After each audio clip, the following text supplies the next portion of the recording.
네, 오늘 오후 초대석은 아이들과 여성의 마음을 헤아리겠다며 정치에 입문한 김미애 국민의힘 의원 모셨습니다. 김미애 의원 오십시오. 반갑습니다. 안녕하십니까. 네, 잠깐 소개를 드립니다. 김미애 의원은 어머니를 잃고 17살 때 방직공장 여공으로 사회생활을 시작했습니다. 이후 초밥집과 잡화점을 운영하다 29살의 뒤늦은 나이에 동아대 법대 야간대학에 들어갔죠. 5년간의 사시 준비 끝에 변호사가 됐습니다. 아이 하나를 입양했고 조카를 데려다 키웁니다. 싱글맘입니다. 지난 21대 총선 부산 해운대을에서 국회의원에 당선됐습니다. 어서 오십시오. 반갑습니다. 네, 반갑습니다. 네, 방금 소개한 대로 여성과 아이의 마음을 헤아리겠다. 그들의 어려움을 보살피겠다는 게 지난 21대 총선에서 당선된 뒤에 제가 들은 얘기입니다. 네네. 2년이 좀 지났는데 네. 어떻게 2년을 평가해 보니까 어떻습니까? 초심을 지키고자 제 스스로는 부단히 노력했는데 네. 여전히 부족한 부분이 있을 겁니다. 그러나 제가 관심 뒀던 것은 자기 목소리를 내지 못하는 아이들, 특히 집단적인 의사표현이 어려운데 이 아이들의 인권 보호를 저는 위해서 지난 16년간 변호사하면서 현장에서 많은 활동을 했습니다. 예. 아이와 여성이라고 했지만 더 구체적으로는 여성이라기보다 사회적 약자라고 하는 게 맞을 겁니다. 예. 자기 목소리를 못 내는 분들이 참 많았죠. 예. 아이도 베이비박스에 담겨진 아기부터 보육원에 있는 아기들, 그다음 부모로부터 제대로 돌봄받지 못해서 학대받는 아이들, 그로 인해서 또 소년법상 범죄를 저질러서 소년보호 처분받는 아이들의 건강한 성장을 위한 그런 활동들, 성폭력, 가정폭력 피해자인데 아직까지도 사실은 여성의 비율이 압도적으로 높기 때문에 제가 관심 뒀던 것은 그 피해자 그룹인데 여성이 많았던 것이고, 국회에 들어와서 제가 지금 말씀드린 법안들을 하나하나 구체화시키는 그런 일들을 했습니다. 네, 사회적 약자를 위해서 노력하시고 관련 법안을 하나하나 노력하고 있는데 하나하나 이제 한번 들어가 보겠습니다. 관련 법안 중에서 양육비 문제입니다. 국가가 아이의 양육비를 먼저 부모 대신 지급하고 나중에 이걸 갚게 하는 네. 이런 관련 법안을 좀 강화하는 그 절차를 좀 강화하는 법안을 발의하셨잖아요. 양육비를 그렇게 지급하지 않습니까? 지금 사람들이 어떻습니까? 제가 부산에서 2005년부터 변호사로 활동했는데요. 그때만 해도 양육비는 안 줘도 되는 채무로 잘못 인식이 많았습니다. 잘못된 인식이. 그래서 2014년에 양육비 이행 지원법이 제정이 되었고 2015년부터 시행이 되었는데 2015년에도 양육비 채무 불이행 비율이 약 80%였습니다. 80%. 네, 그리고 2018년에도 67.7%, 그다음 작년에도 61% 이상이고, 그러니까 양육비 채무 불이행자가 60%를 넘는다는 것은 상당한 어려움이죠. 홀로 아이를 양육한다는 것은 노동도 해야 되고 아이를 돌봐야 되는데 경제 활동에 상당한 제약이 있습니다. 그래서 매월 정기적인 양육비 이행이 되지 않으면 자녀를 안정적으로 양육하기 어렵다는 거죠. 그리고 저는 어떤 생각을 했냐면 고의로 양육비 채무를 불이행하는 것은 방임형 아동학대라고 생각합니다. 그렇군요. 그러니까 양육하지 않은 부모가 그중에 한 분이 반드시 금전적으로 좀 어떤 의무를 감당해야 되는데 그렇게 하는 분들이 의외로 지금 60%가 넘잖아요. 그렇죠. 그래서 그 채무, 양육비 채무 의무를 이행하기 위해서 이게 여러 가지 수단이 있을 텐데 어떻게 하면 확실히 더 확실하게 할 수 있을까요? 그래서 작년부터 이제 양육비 이행을 강화하기 위한 여러 조치로 출국 금지 요청을 하기도 하고 명단 공개도 하고 운전면허 정지도 하고 또 극한 경우에는 형사처벌까지 규정이 돼 있지만 그 전제가 전부 감치 명령을 받아야 됩니다. 감치, 유치장이나 구치소에 넣는 거. 양육비 채무 불이행이면 우선은 이행 명령을 신청해서 이행을 강제하는데 그래도 안 하면 과태료 처분을 했다가 마지막 수단이거든요. 그런데 제가 변호사를 16년 하고 이 사건을 누구보다 많이 했었거든요. 감치 명령 받는 예를 본 적이 없습니다. 그만큼 현실적으로 제대로 이행이 감치 제대로 명령 안 받기가 되는군요. 어렵기 때문에 사실은 제재 조치가 실효성이 상당히 낮죠. 그러나 홀로 양육하는 사람은 또 아이는 우리 모두가 키워야 되는데 이제는 우리 국가가 양육비를 선지급하고 네. 추후에 양육비 채무 불이행자에게 구상권을 행사하는 그런 제도를 제가 담는 법안을 최근에 그렇군요. 발의했습니다. 국가가 먼저 지급해서 양육 의무를 양육을 하고 있는 부모의 그 한 분 뭔가 좀 어려움을 덜어주자는 그런 거군요. 네. 관련돼서 얼마 전에 제가 보니까 우리 김 의원께서 저출산 대책 세미나를 하셨더라고요. 네. 근데 지금 새 정부 들어서 윤석열 정부에서 이 저출산 같이 중요한 국가 과제에 대해서 네. 뭔가 정책적 노력을 기울이지 않는 듯한 인상을 좀 받습니다. 혹시 그렇게 생각 안 하십니까? 뭐 그건 아니고요. 저도 2020년 4월에 국회의원이 되고 6월부터 시작하면서 첫 번째 한 일이 우리 당의 저출생 대책 특별위원회를 만들어서 제가 위원장으로 활동을 했습니다. 그 이유는 지금 말씀하시는 것처럼 저는 지금 가장 중요하고 시급한 과제가 저출산 문제거든요. 예.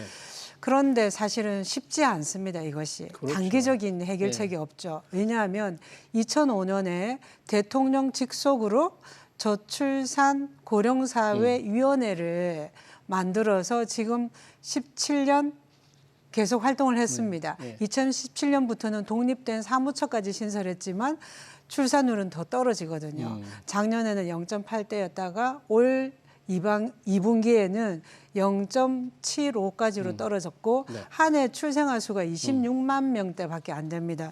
심각한데 그래서 이제 윤석열 정부도 이 해소를 위해서 우선은 출산의 부담을 최소화시키기 위해서 부모 급여를 신설했습니다. 아, 부모 급여. 네, 기존의 그렇죠. 영어 수당 월 30만 원에 부모 급여 70만 원 해서 12세까지는 월 100만 원 지급하는 것.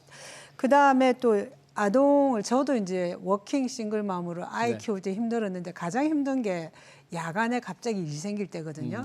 그래서 돌봄이 이 긴급할 때 돌봄을 누군가 해주는 게 필요한데 그래서 연장 돌봄 예산도 대폭 늘렸고 돌봄 시간도 많이 늘리고 또 이런 예산들을 많이 늘려는 가고 있습니다.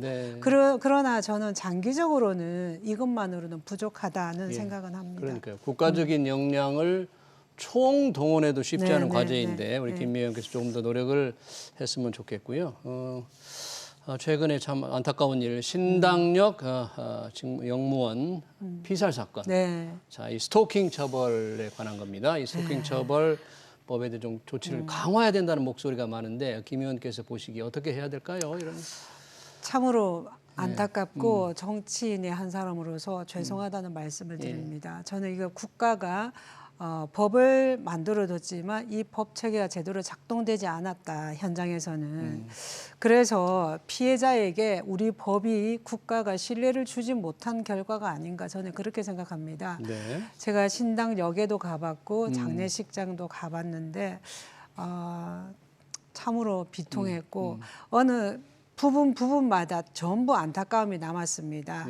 그 서울교통공사의 문제, 이 가해자가 입사 당시에 이미 음란물 유포 벌금형 처벌 전력이 있었는데 그 당시에 법으로는 이게 걸러지지 않아서 입사가 되었고 이후에도 직위 해제 조치를 했지만 이 피해자의 근무 현황을 접근할 수 있는 정보 제공이 가능했고 그래서 그 시각에 피해자에게 가서 가해를 했기 때문에 이런 문제 또 수사와 재판 과정에서도 철저히 피해자 중심주의로 접근했어야 되는데 그렇지 못하고 우리가 이제 가해자 중심이 된 것처럼 마치 불구속 수사 및 재판 원칙에 너무나 천차가는 바람에 오히려 피해자 보호에 소홀했다는 생각.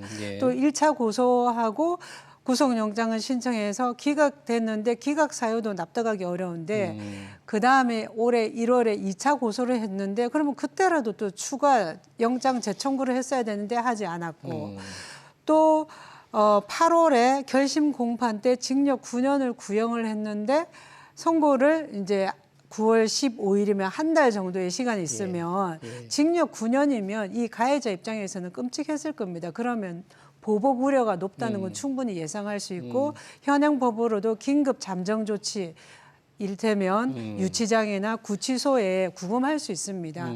그런 걸 했더라면 하는 아쉬움이 있고 그리고 이제 현행 법에서도 미비한 부분들이 피해자가 왜 이런 피해 조치를 거부했을까 별로 도움이 안 됐다는 겁니다.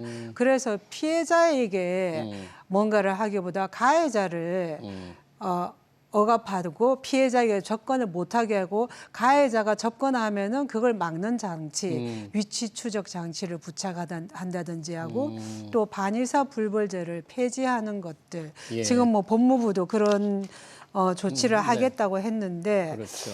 이런 구체적인 필요가 또 하나는 피해자 지원에서도 성폭력, 가정폭력, 스토킹, 데이트 폭력 여러 유형이 있습니다. 이런 걸 좀 세분화해서 피해자 지원을 좀 실질적으로 했으면 좋겠다는 네. 그런 바람입니다. 피해자의 지원을 좀 네네. 실질적으로 높여달라 뭐 그런 얘기네요.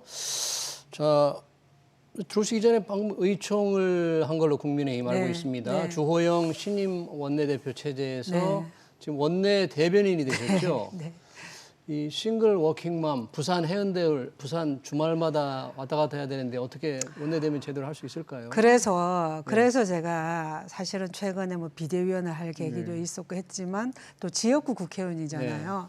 제가 우리 막둥이가 이제 초등학교 5학년입니다. 네. 엄마의 손이 아직도 많이 필요한데 주중에도 남의 손에 맡겼는데 주말에도 제가 그렇게는 도저히 안 될 것 같아서 처음에는 거절을 했습니다. 제가 엄마의 역할도 중요한데 좀 양해를 구한다고 했더니 배려해 주셨습니다. 주말에는 면제해 주기로. 아, 그래요? 주말에? 그래서 제가 감사하게 우리 당을 잘 대변해서 국민께 희망을 드리는 메신저 역할을 하도록 애쓰겠습니다. 알겠습니다. 요즘 정치권에서 주말에 하도 뉴스가 많으니까 김미애 의원 주말에 지역구에 가더라도 일이 많이 터지니까 쉽지는 않을 것 같은데 남은 의원 동안에 조금 이제 주요한 본인 생각하시는 어떤 법안이라든지 뭐 역점 두실 것 마지막으로 좀 부탁합니다.